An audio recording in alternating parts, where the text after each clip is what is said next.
Um, I'd like to welcome everyone joining us here on behalf of the Georgetown Club for tonight's panel. We're going to be talking about labor practices and the differences between the work culture here in France and the United States. I'd like to welcome the panelists this evening. It's Alex Rumia, who is a partner here at Factory Law Firm. Erica Rumia, his wife, who's an attorney at Valiant Integrated Services, and Pauline Pierce over here, who's a partner at Squire Patton Boggs. So to kick things off, the first thing I want to ask you guys is a little bit about the work culture here in France versus the United States, because it is different.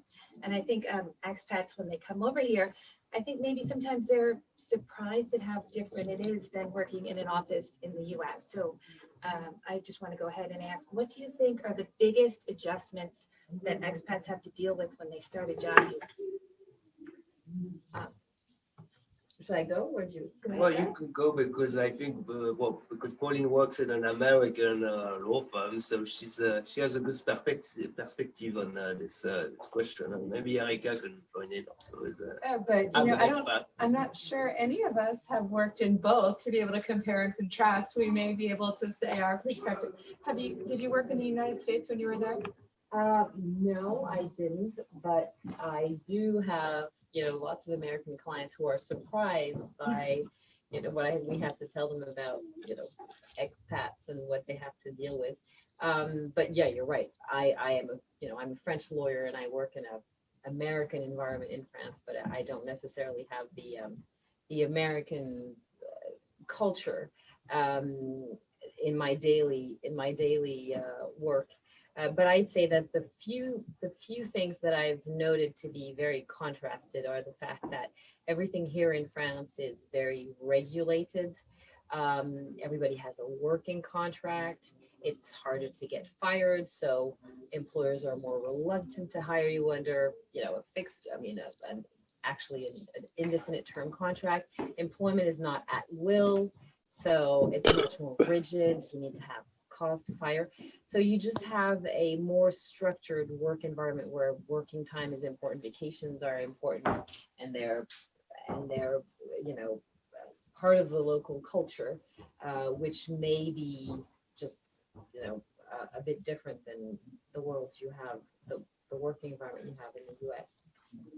I think some of the stereotypes that Americans have of like the French work culture is that no one really works.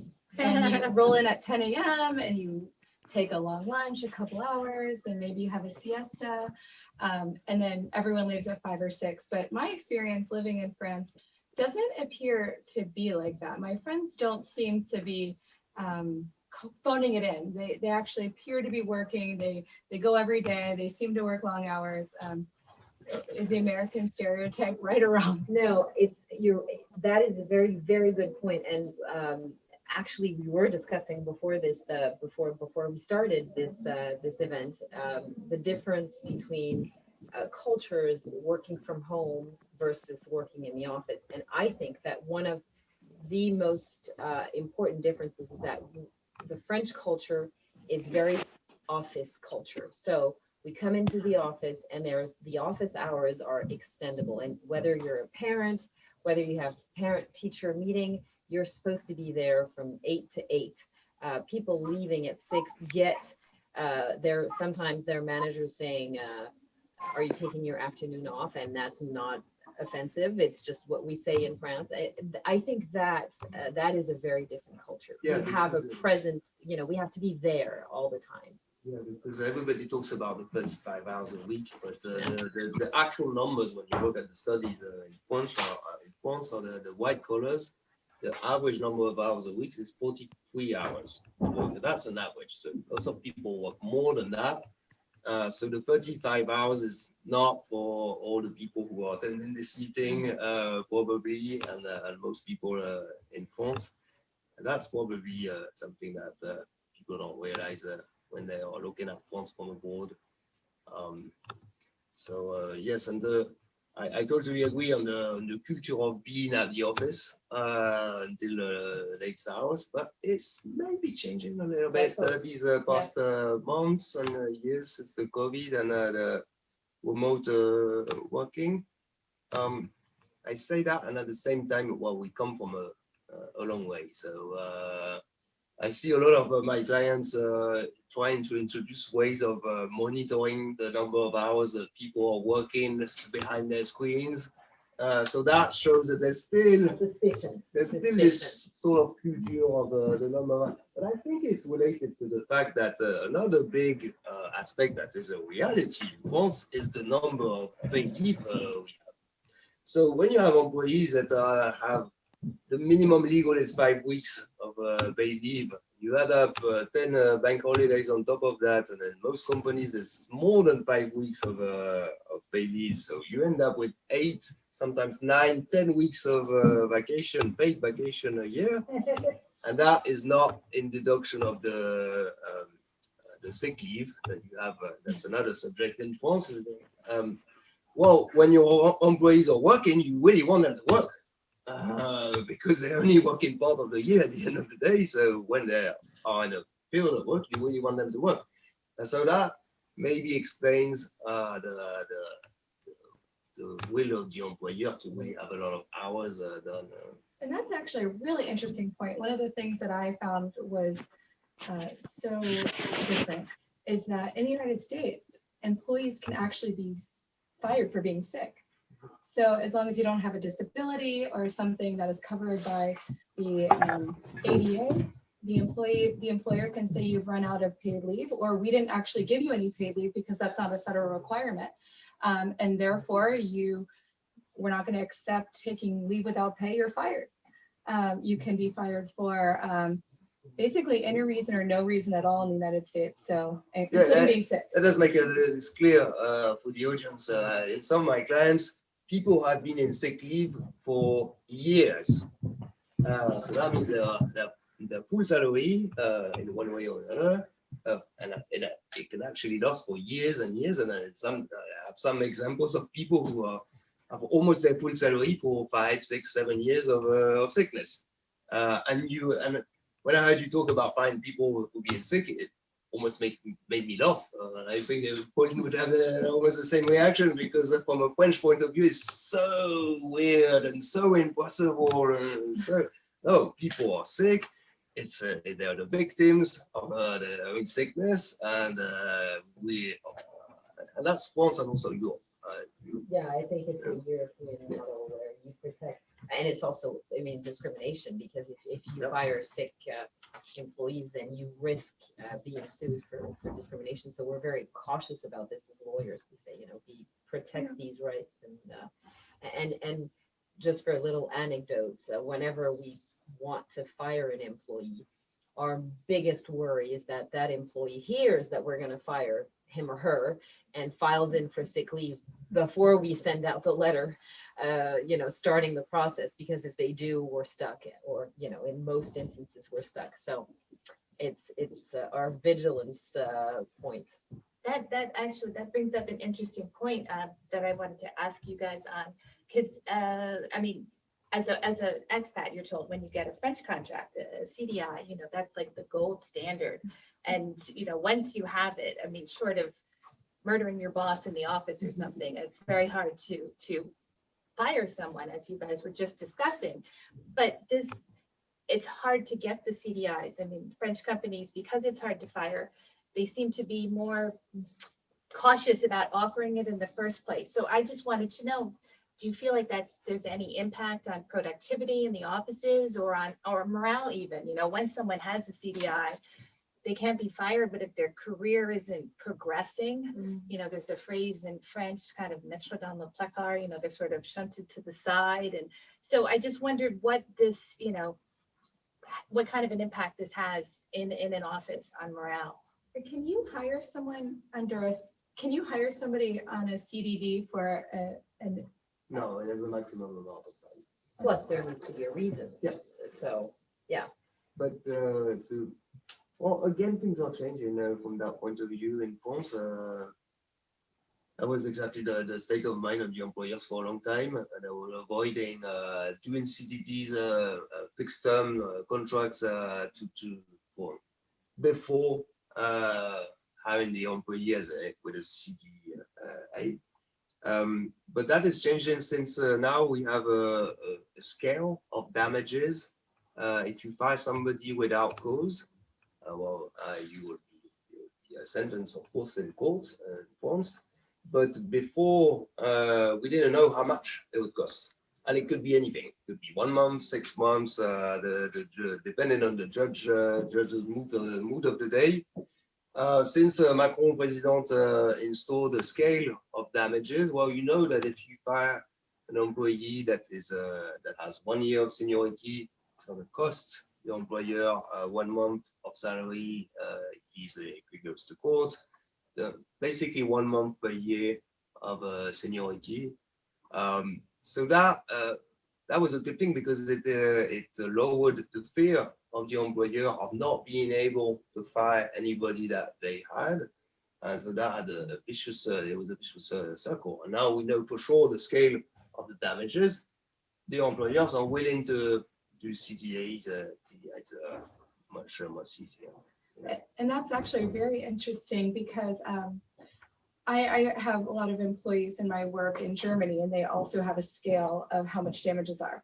But from the US perspective, there's absolutely not this idea. The only damages that employees can get if they were to sue their employer is just the damages they incurred. Mhm. So if somebody is terminated for discriminatory reason, or that's about the only cause of action an employee would have, is if they were discriminated against based on a protected reason. All they would be able to get for the most part is back pay and reinstatement. There are some extreme cases where if the employer permitted a hostile work environment, meaning the infractions caused against that employee were for a long period of time and particularly egregious. We're talking things like racism, we're talking things like sexual assault, but short of something that elevated, the damages are pretty much limited to back pay. And so that's also a very different concept from an American legal perspective. Mhm. Yeah, but I was just gonna add one thing, which is, I agree with you. There is a shift in the work culture in France, and I see that my clients are much less reluctant to fire and to take risks. So I don't think it's a real issue anymore. Maybe it's because of the scale. Maybe it's also because of other, globalization factors and just a change in the mentality in France is moving forward and changing, and is more business focused and business oriented these past years. And I think that is a notable change. But I also think that the fact that it's hard to hire, or there's no, temp workers versus at will or long-term CDI, I don't think it has an impact on the productivity of the employees. I really feel that French employees and the French work culture is very dedicated. They're loyal. They are proud of their employers, proud of their job. It's really way more emotional than it is in the US.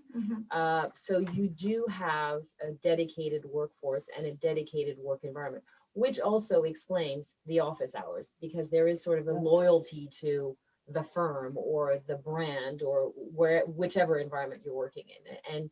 And you'll see that it's, I think, sometimes hard to understand coming from the US, where it's much more individual, and you run your career, and people accept that you have interference with personal things in your life and in your work, which is less so Well, in that France.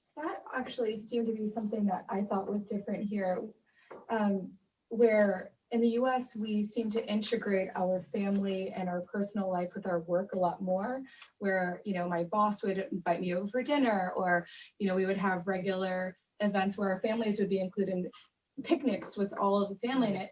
It appears that here, work and personal life is a lot more separated. Well, the concept of personal life is a strong concept in Europe, and particularly in France.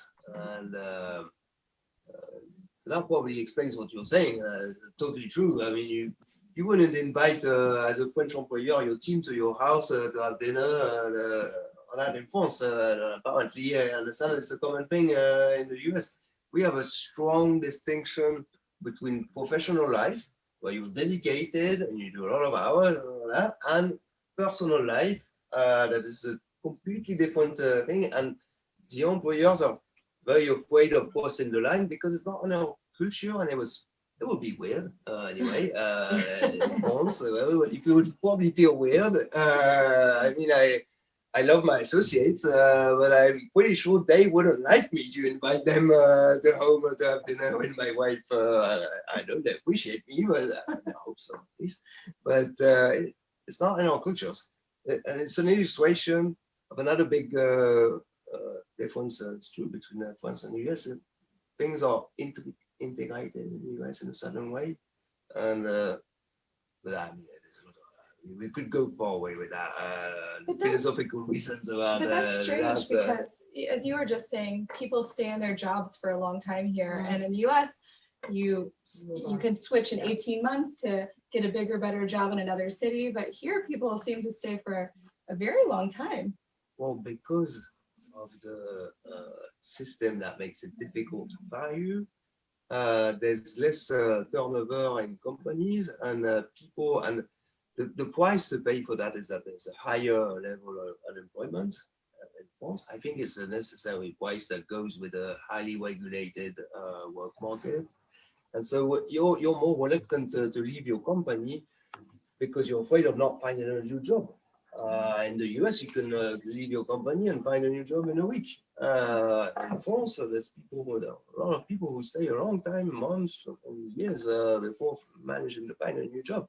So that makes it much more rigid and explains. Yeah, I was wondering about that. I mean, if you do have a CDI, and it is not always so easy to find another job. I mean, why would you leave job security for something? Yeah. It's sort of, do I want to? I mean, maybe this isn't my dream job, but it's pretty good, and I have security. Yeah. And in the US, you don't have security. I mean, it's so easy to let somebody go. So I think a lot of people, especially right now, I mean, if anybody's reading articles back in the States, it's the Great Resignation. Workers are fed up. They said, look, I'm not being paid enough. My working conditions are horrible. I'm going to go out and see what's out there. And here in France, it's kind of like, well, my working conditions are pretty good. Maybe it's not perfect, but I'm protected here. So I'm going to stay. But I think it was also interesting, the other point that you raised about work culture. Americans make friends in the office and they go to happy hour together. And I think when Americans, I mean, I speak of, because I'm an American, they come here and they find it hard to get to know their French colleagues. Like I think that's an adjustment for a lot of Americans. That's an adjustment, but I think it's not, the distinction is between the boss and the employees. But between the employees, there's a lot of friendship going on in France too, and even love. And I mean, in France, 60% of the people met their wife at work. So As we did. As I did too. So, Yeah. So, well, it is at the end of the day still, but so there's a lot that happens at work. But so now you let me lost my point. But yes.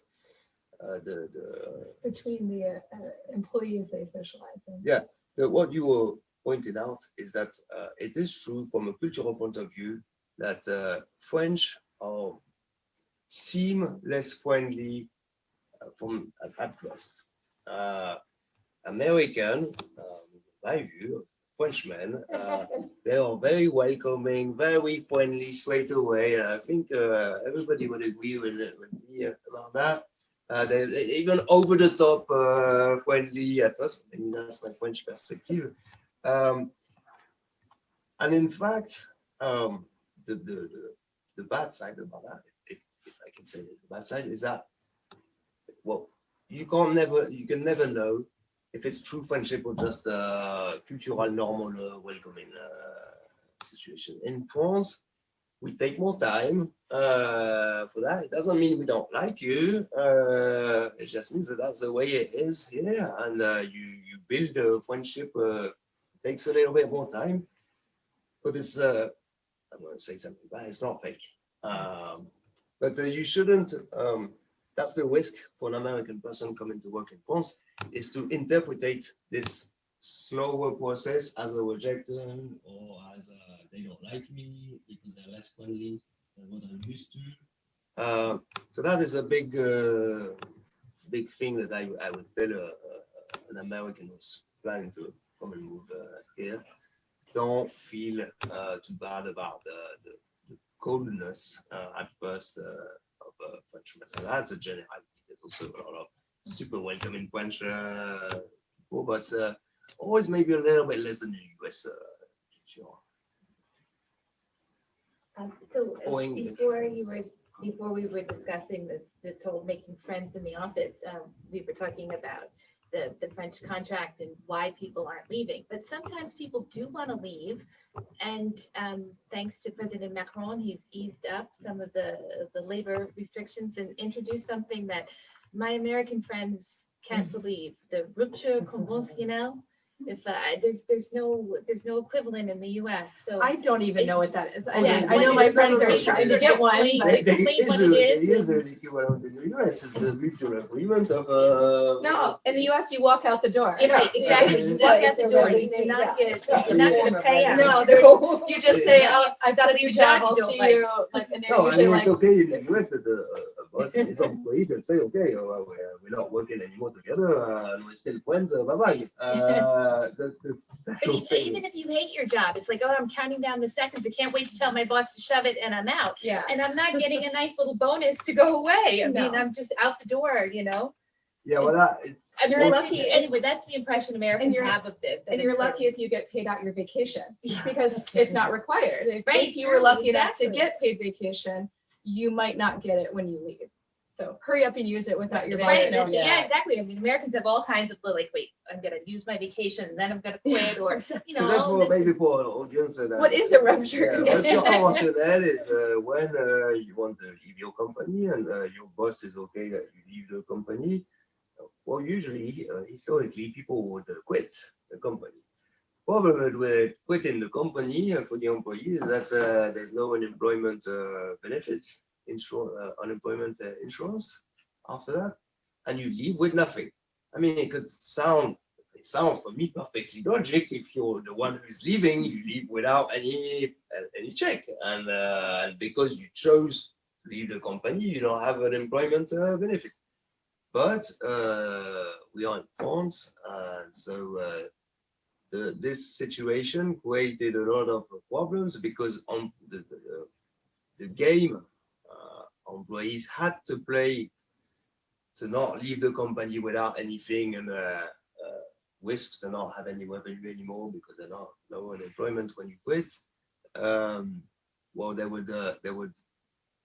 would play a game that is push as much as possible without doing an actual big mistake, but to manage to be fired by the employer. So of course it lasted for months. It was a terrible situation. So Macron, created the possibility of a mutual agreement, and that's so you go and see your boss. You tell him, I want to leave. I would like to leave in a rupture conventionnelle. And it costs, it's a cost for the company because they will have to pay you the legal severance, depending on your seniority and your compensation level. And so you get your check and you get the right for unemployment benefit. But if I can add something, it's also because it is seen and because dismissal in France, firing someone is always for cause. So when you fire someone because they're not performing, you need to be very detailed and vocal about it, and you need to set up a file. And so it's also really hard to take for an employee, and it's hard to say for an employer. So doing the rupture conventionnelle is also a way of kind of introducing a termination with no cause, where you go up and tell your employer, if you're not in a case of resignation, where you go up and tell your employee, listen, this isn't working out. Let's find an agreeable way out of this situation and negotiate a rupture conventionnelle, which saves a lot of, grievance and stuff you don't want to hear as an employee or you don't want to say as an employer. And it allows both parties, to part ways without grudges against each other. So I think it also makes that, severance easier for an employer, less scary. Wouldn't that set the employer up? If they approach the employee, that would set them up for a claim of discrimination. If the employee said, no, I'm good, I want to stay. And so the employer is forced to manage the employee out. But at any point, the employee says, you never gave me a fair shot. You wanted me out right away. Because they discussed the rupture conventionnelle. Before they were already at a. No, you don't have a mandatory performance management plan in France. Oh, okay. So it's a UK or US concept. In France, you just have a cause. So as long as you don't make up evidence after the person, which happens sometimes, I mean, we've had, of course, but no, it's not discrimination. It's, it may be harder than if employees refuse to find a valid cause for dismissal, because it's kind of corrupting, the whole process. But as long as you put money on the table, in the end. Have you seen, more uses of this? Is this becoming more popular? Yeah, definitely. It's very popular for employers who don't want to go through the grievance of managing terminations. Termination processes are long, and you have to spend a lot of time setting up your case. So yeah.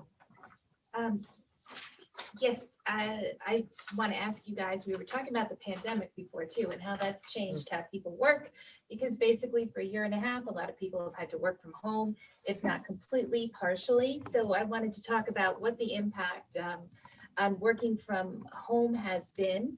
My understanding is, as you were saying, like French work life kind of revolves around the office.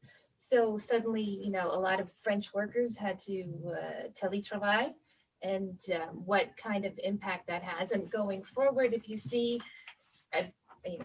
productivity didn't fall during the pandemic. So, are companies now going to be more open to sort of a hybrid model as we go forward? I definitely think so. I see that in my client's company, and I see it as an employer myself. I have a law firm with 100 employees in it, and I must admit, I was, as an employer, a little bit reluctant on remote work before this big crisis, and before I had to do it myself and put all my employees in remote work. Even being a specialist in employment law, it's a little bit counterintuitive that people who are far from you, and it is true that full remote is not suited for everybody. Well, the studies also know that the best system is like 2 or 3 days of remote work and the other days at the office for most people. I think the full remote work works very well for senior employees, but it's very difficult to manage as a manager. Young employees, juniors, teach them and transmit all your knowledge and coach them when they are not physically present.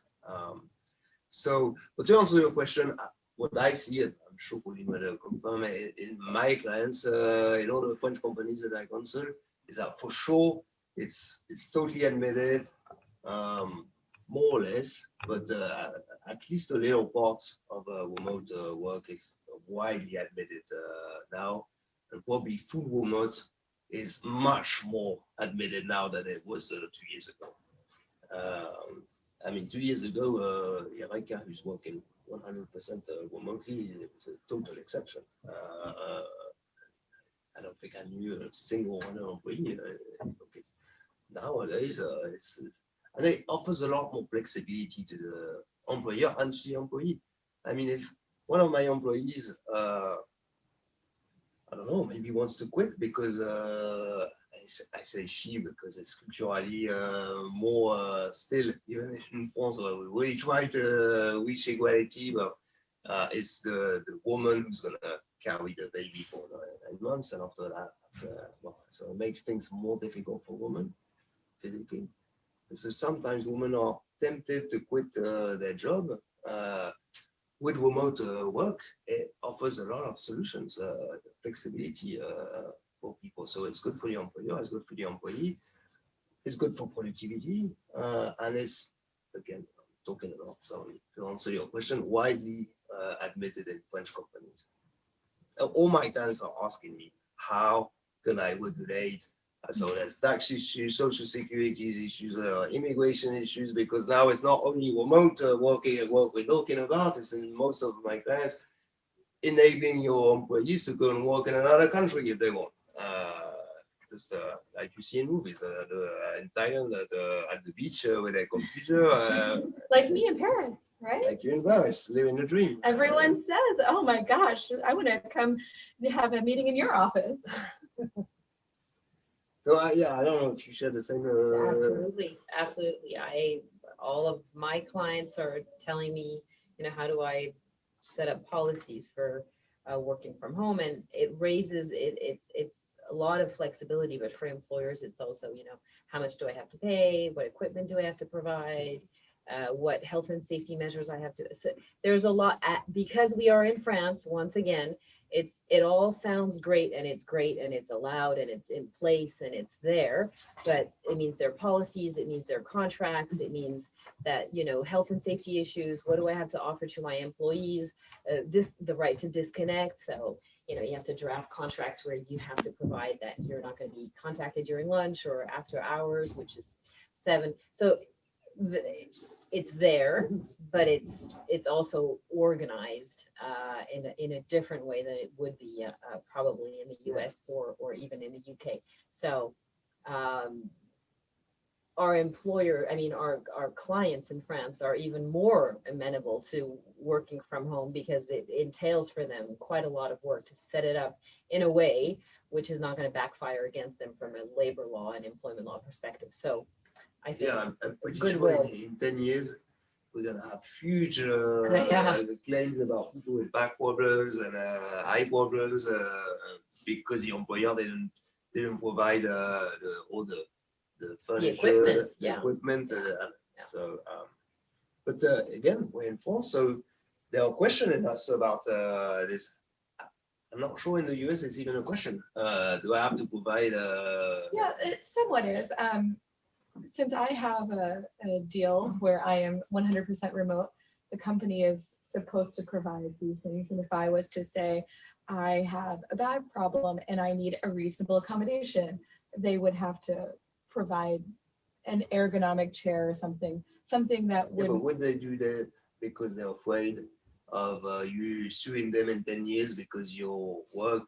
No, in the US, They'd be afraid that I'm suing them now. The view would probably be, well, you were the one who wanted to work remotely, and if you were stupid enough to work in bad conditions at your own home, well, you do whatever you want. That's your. Yes and no, but there are laws around this too. So for example, if I were to get hurt at home because my office wasn't set up properly, I could actually make a workers' compensation claim. Right. So I've read some cases where employers are setting like private investigators to go out and check out the people's homes to see if they're truly, set up properly or whatever.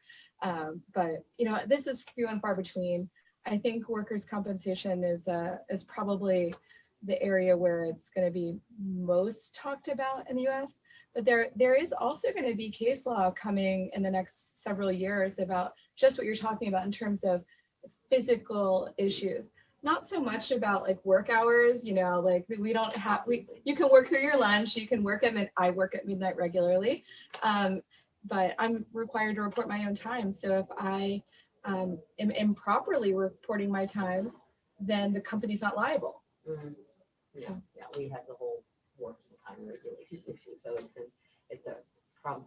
The only way to escape it, and which could apply to any one of you, would be to work as contractors and freelancers and just avoid employment law legislation.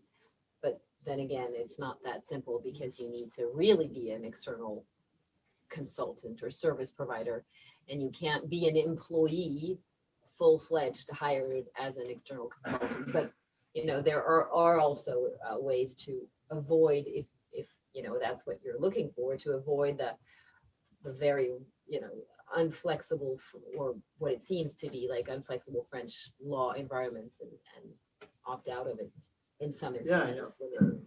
Because even if you're white collar in France, you can't work more than 44 hours a week. Otherwise, your employer is going to get in big trouble. I mean, there's other ways of organizing that in France, but you need a CPA for that. If your employer is in another country and lets you work in France remotely, you're the only employee in France, so there's not going to be a CPA for employees in France. So there's no way around the 44 hours maximum a week. And that could be a big problem, because for a US company or even for a French company, an executive working 44 hours a week is not a lot.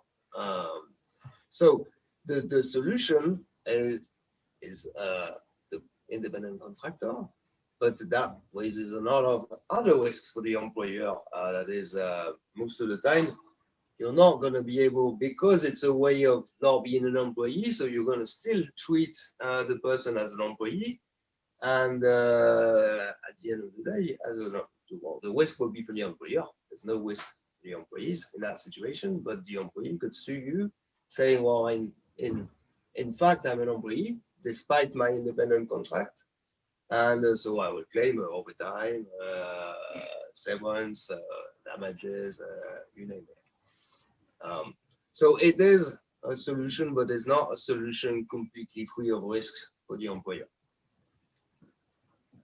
We're going to go to questions for just a moment, but I have one final question for each of you on the panel before we take questions from the audience and on Zoom. So I'd like to know, what's your number one tip for someone who's looking to work abroad? Like, what's your best advice to give someone who's interested in working overseas? I'll start with you, Pauline. Working overseas, you mean from elsewhere than France or in France? Oh, in France, I guess since Like we're here now, yeah, a bit like, someone in the States or someplace else who's hoping to move to Paris. Every American's dream. Of moving to Paris and finding a job and hang out in cafes all day. That's right, all the stereotypes, let's work them all in, having a cup of tea. Well, the tip really would be to meet people, to get connections, to have local connections in France, to get to know French people who are very willing and eager to help out people they trust and they know. So, I mean, that would really be my tip.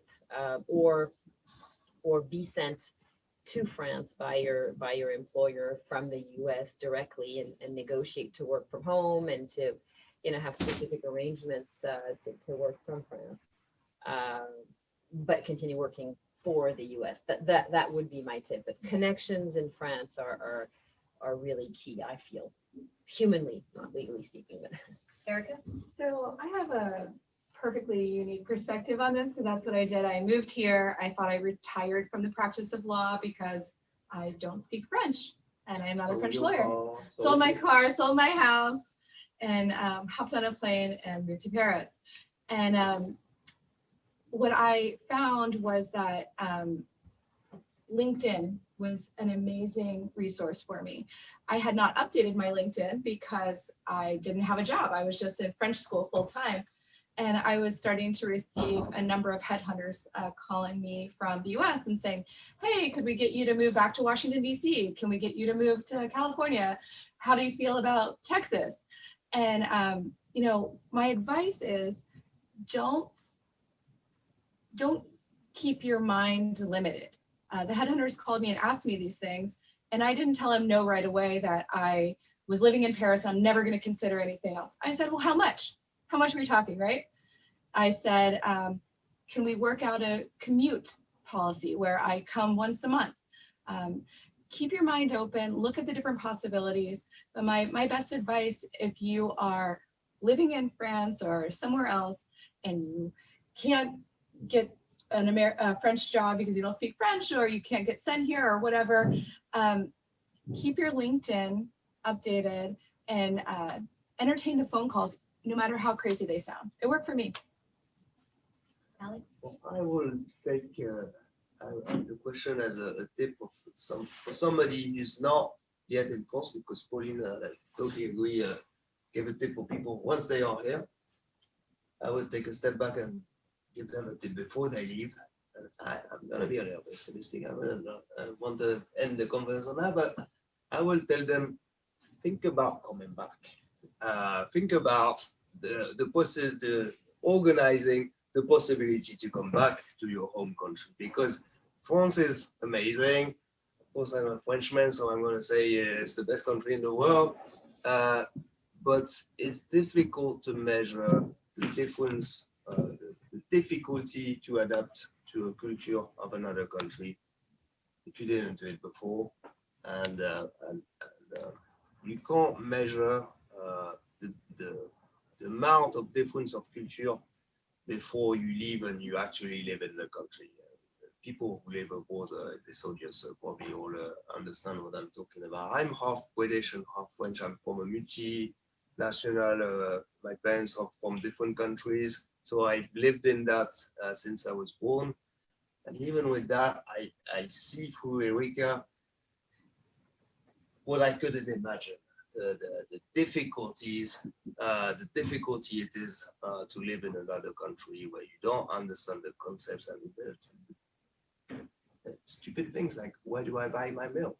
Well, in the US, you do pharmacy. Of course. In France, it's a different place. How do I buy my milk? I mean, little things that add up.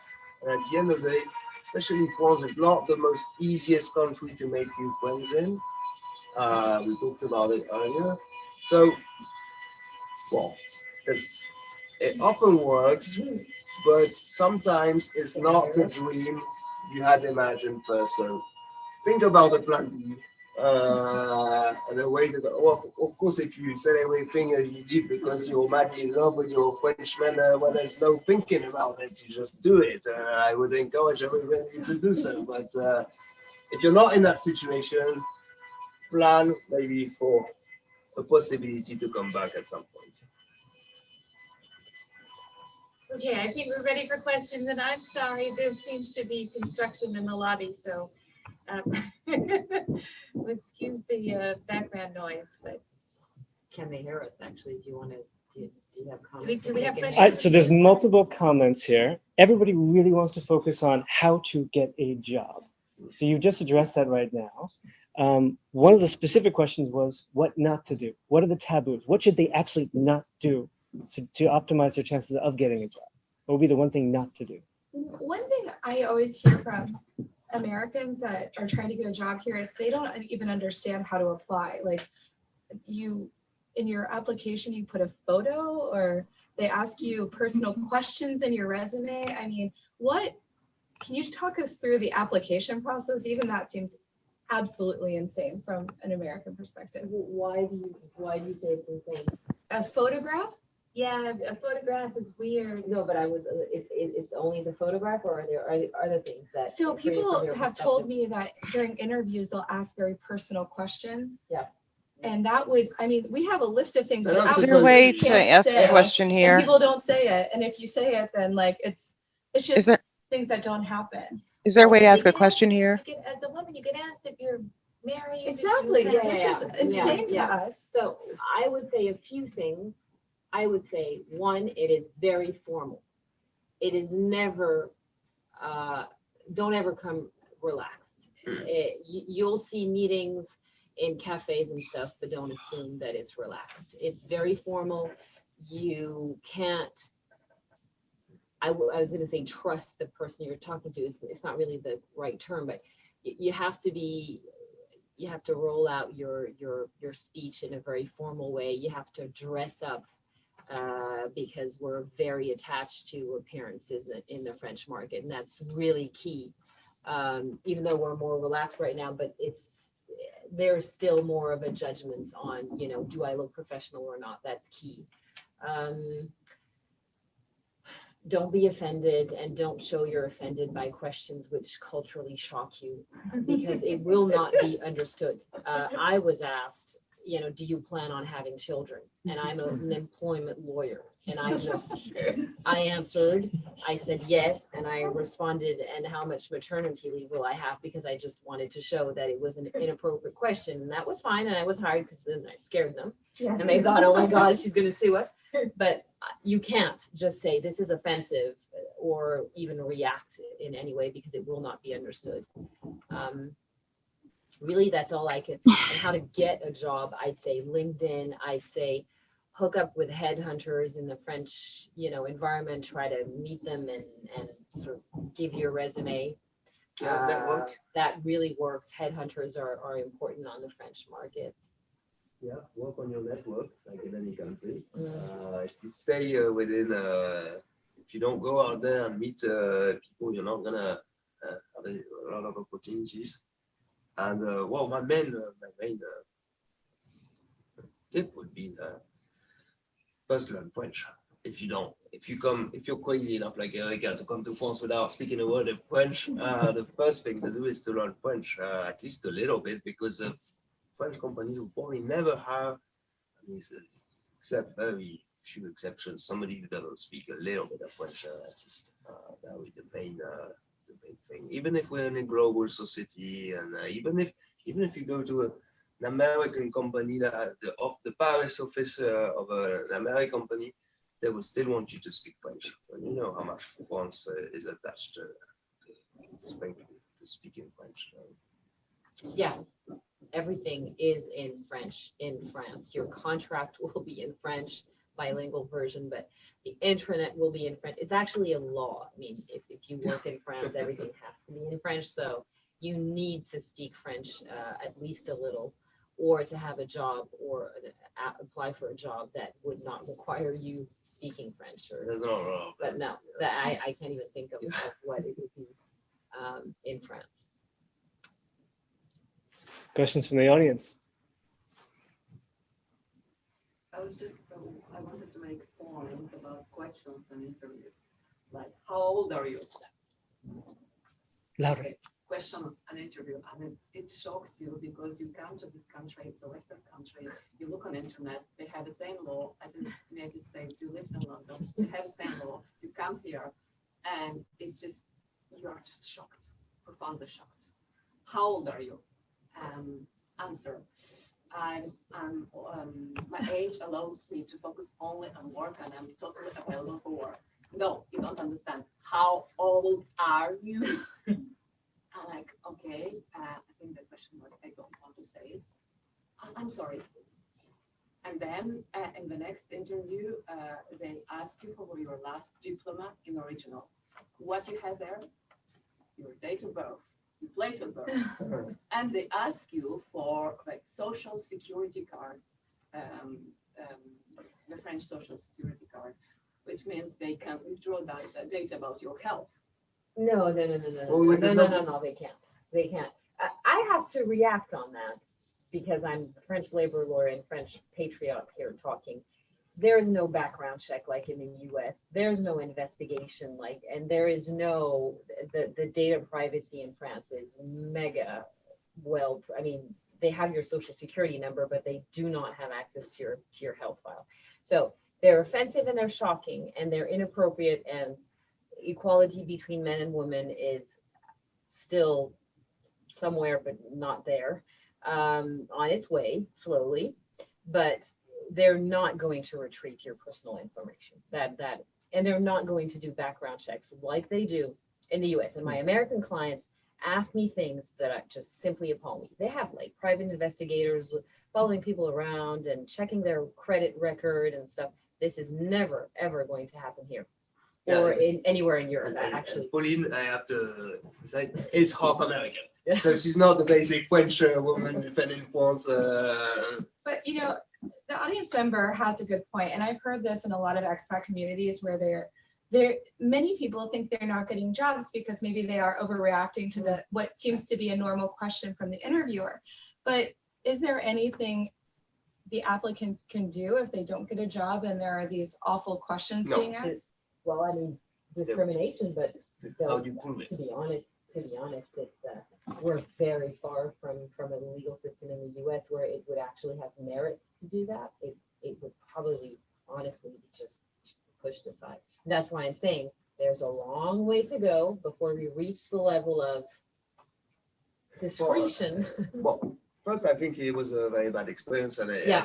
it's not in my knowledge as an employer or No. with my clients a general thing, but it does rise an interesting thing that I've been thinking about for a long time now. In France, we have a lot of regulations, and the effect of so much regulations is that we take liberty.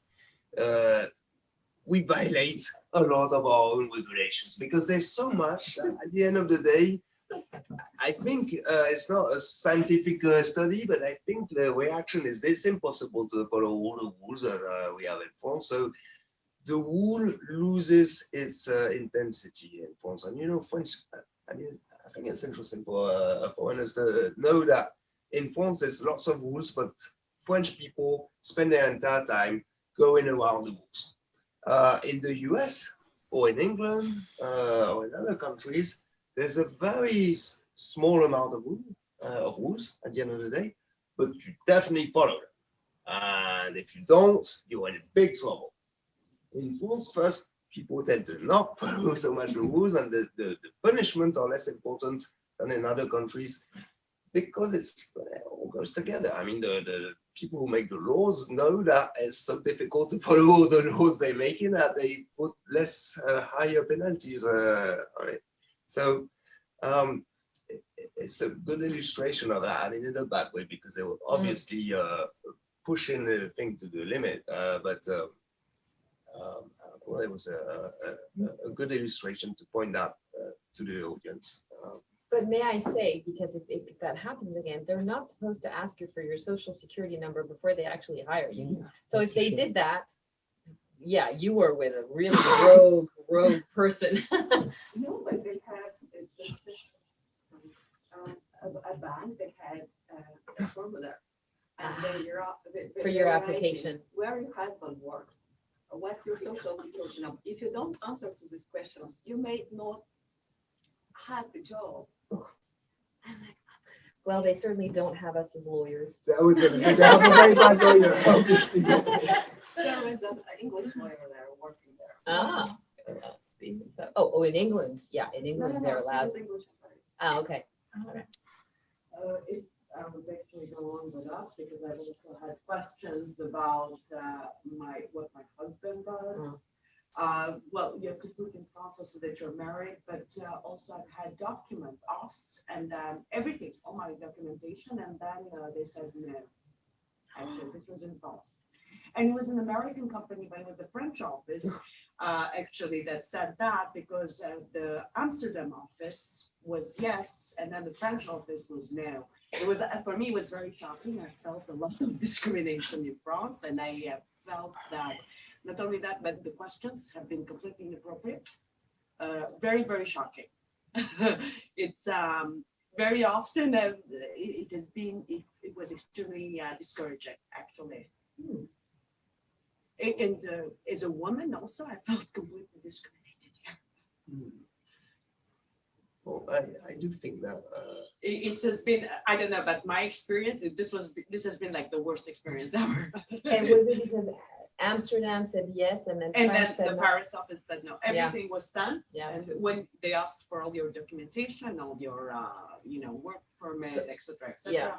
cetera. Social security number, it was really, I've never had that in my life. So I would say one thing which I note with my clients is that there is this sort of French village kind of reputation where if I get a directive by an external country telling me to hire you locally, I will fight this because I'm, I don't like being, and that is so French. And that you should all be aware of. If there's another tip, and thank you for your comment, if there is another tip to give, is don't try to circumvent a French employer by having someone hire you from another country, because though that French office is not going to like it. It's just my view is partially not French is how I see the bad side of French people is that they're this little, village gaulois, Astérix and Obélix. I don't know how that translates in English, but it really. Just like Emily in Paris. I have to.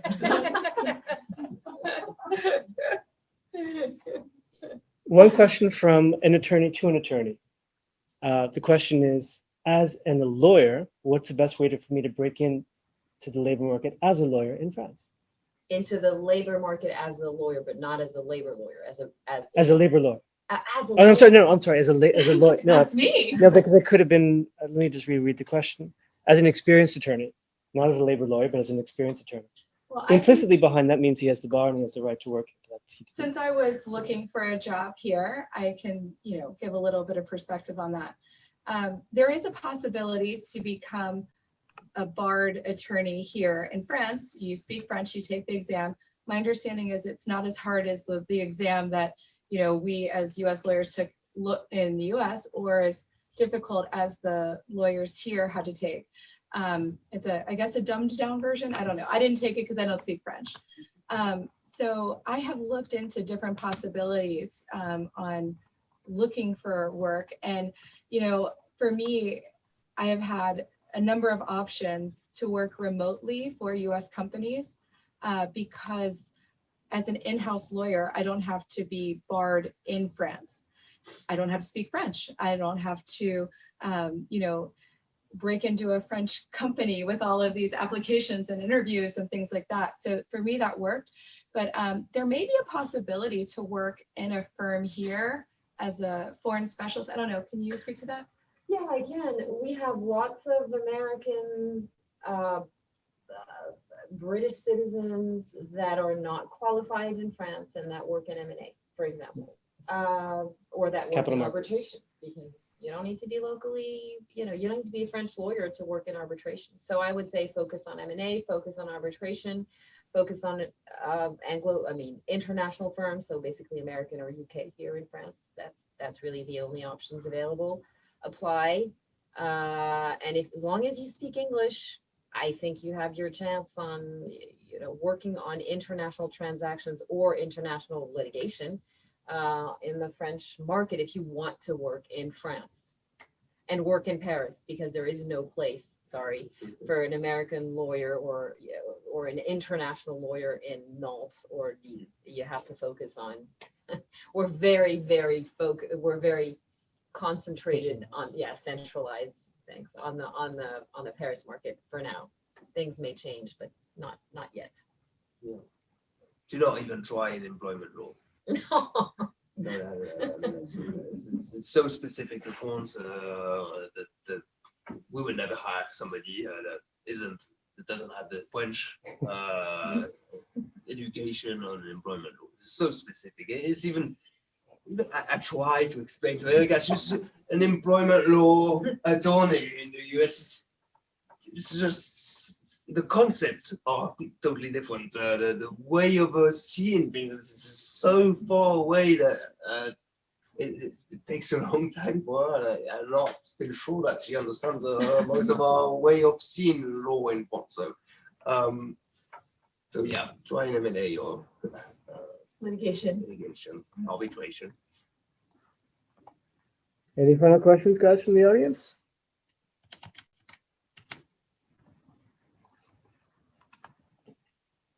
From the physical audience? Oh, come on, one more.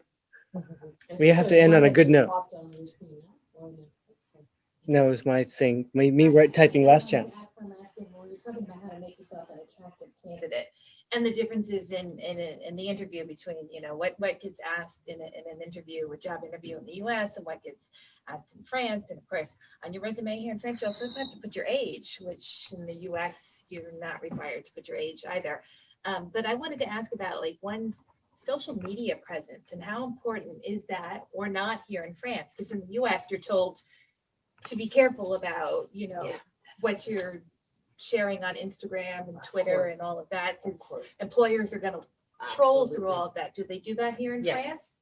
Well, they're going to do it with limited means because we can't really investigate, but yeah, sure. It's the first thing we do. Everybody does it. Out of you know? curiosity. You want the morality of someone you're hiring not to be Questionable. even though, you know, there's a very strict notion, as you said, of personal life and private life. And so theoretically, your personal views are not going to get into the ways of a job, once again. Well, and you know, that's interesting because I think in the application stage, the employers are free to do a little bit more there. But in the US, as an employee, you need to watch what you're saying online because it could just rub your boss the wrong way and you could find yourself out of a job. And my prior company, I represented a large airline and, you know, flight attendants have an image that they're supposed to uphold. And if we would see flight attendants acting in a certain way on Twitter, on a, you know, on the news, you know, that could be very difficult for them. But that goes for any job in the US. And here I think that you're a little bit more free to, I mean, within the bounds of the law, probably, to speak your mind or do whatever you want online. Yeah, again, because we do a very strict separation between work life and And if personal you're- life. And if you say really bad things on Facebook, but you don't name your company or talk, you know, if Yeah. you say in the private realm of your life, I had a everybody's case gonna hate to you, but illustrate. But I had a case. I used to have a big bank client. I hope it's not the one you got you interview with, but we knew at some point that a director of a bank in a big city of France in the suburbs was with his own photography nude on it used to be MySpace. I mean, for those who were born in the last century, they know about it. It was the ancestor of Facebook, and he had his own page there where he appeared in the nude, basically, and as a libertarian swinger. And just underneath this description, there was a profession, the name of the bank, director of agency in the city. So we find him immediately, of course. And of course, well, not so, of course, for the judges, because the Court of Appeal told us we were wrong, because he was in his private life, and we didn't demonstrate that the fact that he named his employer, he was not insulting his employer, the mere fact of having the name of his employer, that is a big bank worldwide, next to a libertarian swinger and a photo of him nude, caused a prejudice to the bank. So that is how far we go in France to protect the private life from the vicious employer. I think it was because it's a bank, because in France they don't like banks. Yeah, Maybe. a big evil bank. I just have a question. Or maybe the judges were swingers. Oh, that could be. It was either one or the other. So I have a question because we talk about women's opportunity either you're in France or in the US. But my question is really about the legal framework for that, and maybe about how we should handle all the tax issues. For example, like you're a French person and you decide to take a job in the US remotely. And I mean, like you still have to pay tax. yeah, by the French end of the tax year, residents. Or should you fill them If in you- the US? So how do you deal with that? Because you're physically in France. So you're a French Like your tax job. resident. Yeah, I'm glad you asked that question because I actually thought that was going to be the focus of today's talk. Whenever I talk to expats, they're always interested in, I need to work, but how can I do it? There's a few options. One, you can be an employee of a French company, right? We talked about what that means. You can be an employee of another company outside of France, whether it's the US or England or whatever. But where you're doing the work physically is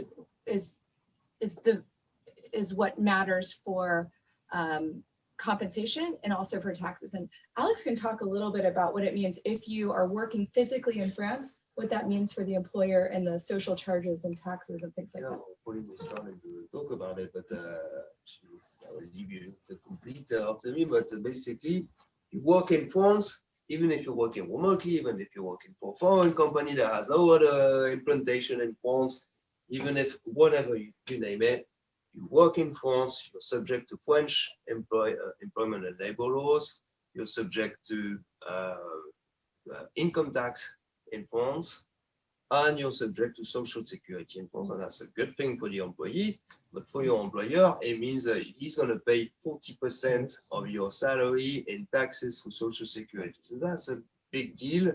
And it's not so evident for, because you can say, well, I'm working remotely and I'm in my house. But that needs to be said, and that's being. And it's not even as simple as just paying the company, Yeah. paying the taxes, the social charges to the French government. In fact, it's actually a complicated process. For example, the employees that I have in Germany, we have to hire a third-party system. We use KPMG to actually administer the salary because it has to be done in euros, to actually take money from the employer, the employee to pay their local taxes to Germany. And then KPMG also has to take the percentage they're supposed to and pay the German government. All of that's similar in France. And that doesn't come cheaply either. That's, it could be 1,000 euros per month per employee. So an employer who is considering this framework really has to think about whether or not they're administering it properly. Another option besides just the normal employment relationship that we talked about is the independent contractor framework that we were talking about. Alex talked a little bit about why that could be dangerous. I think a lot of friends of mine here in France, they'll say, oh, I'm just gonna pick up some clients, I'm gonna work for that company as an independent contractor. You're in a much better position if you have multiple clients to say that you're an independent contractor. Then you set up your own business or you become an auto entrepreneur, however you want to set up that. I can't speak how to do that in France, but that's the concept. But the employer, the person who is your customer, if you're an independent contractor, may be in trouble if the relationship tips the scale and looks like an employment contract. If they have control over the work that you do, that's oftentimes what tips the scale. Yeah, that's a risk for the employer. But also it doesn't come cheaply for you as a consultant, because you're going to have to pay your own social security charges. We're in the same position as lawyers here in France. We're contractors.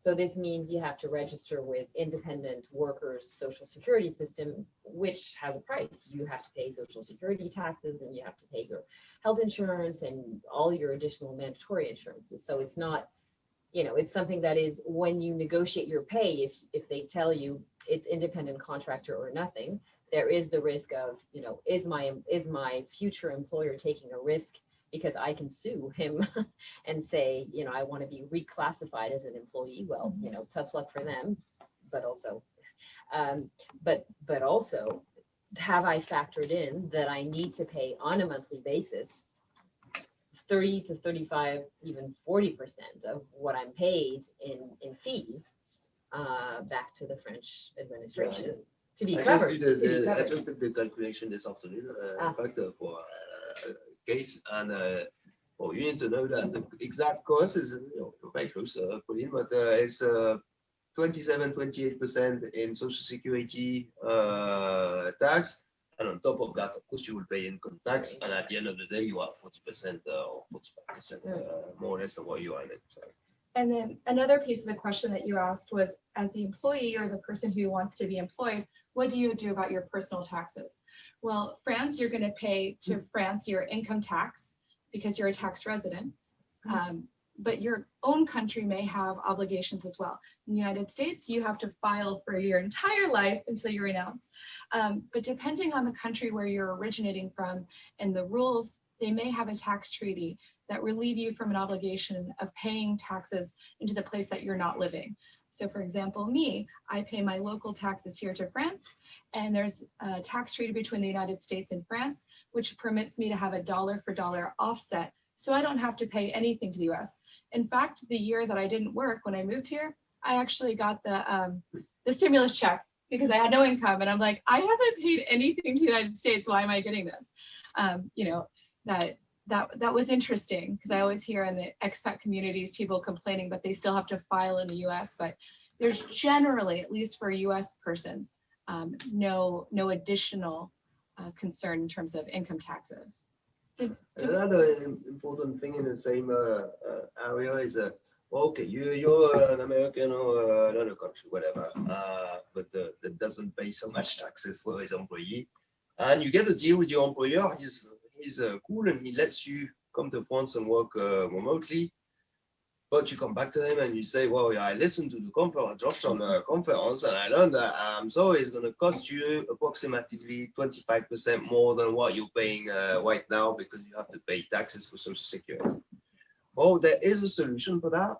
It's a temporary solution. It can only last 2 or 3 years, but your employer can file, there's a special procedure where he will send you to France and you can live the life in Paris and work remotely in front of the Eiffel Tower or whatever. And you will stay subject to the Social Security of the United States or whatever other country for a limited period of time. That can be 2, 3, 4, 5 years, depending on the international treaty between France and this other country. And so you stay on the Social Security of your own country, and your employer continues to pay the same amount as he used to the original country. So it's a problem, but there's also solutions for this overcost of but that is not the easiest thing to obtain. My company tried to do that, and because my company didn't send me to France, that excluded my company's possibility. Because I was already here, because I have chosen to make this my home. Had you already living in France. All of these things excluded me from, or excluded my company from this tax relief. Yeah. You have to be sent in France. I think there are 3 rules to it, and I didn't pass any of them, honestly, so. Have a last one.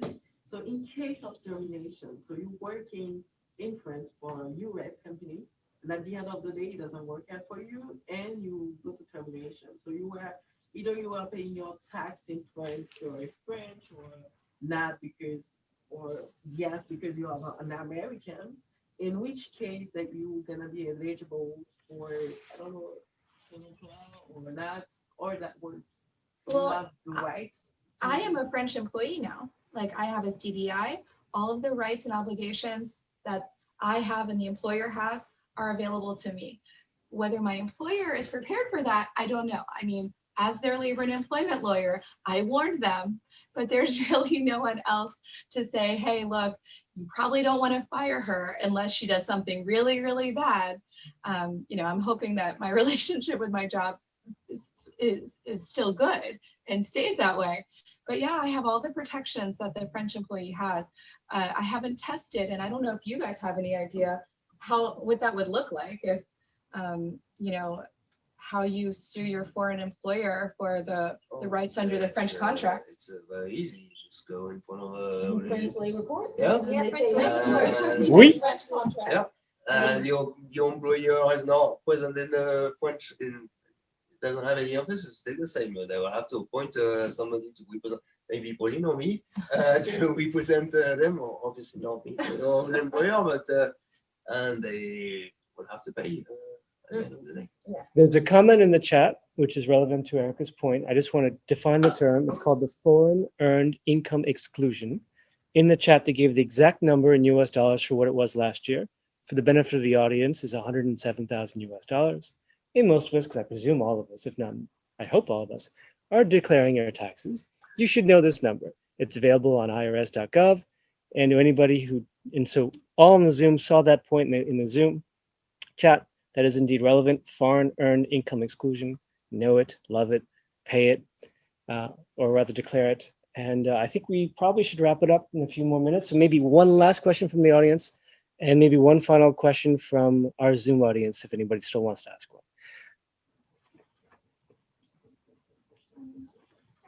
Nice and loud. So my question is around if you are in France on a CDI contract, but your visa was initially obtained through the employer. They supported you to move here. If you were to eventually want to change jobs, can you stay in France? Is the visa itself typically tied to the CDI contract?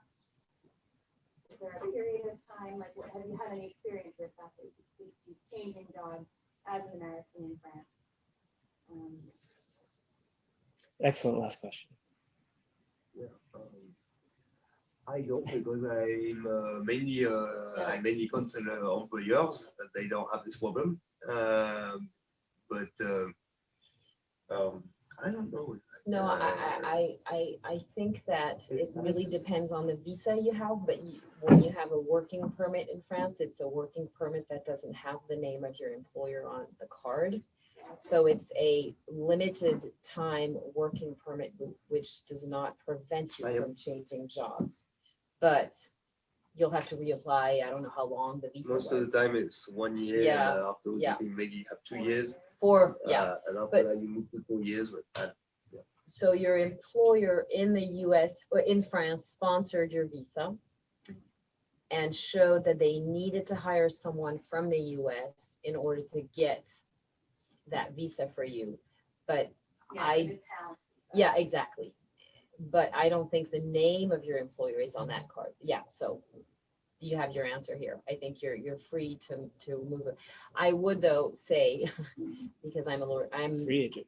yes, we're immigration and employment in France are very separate.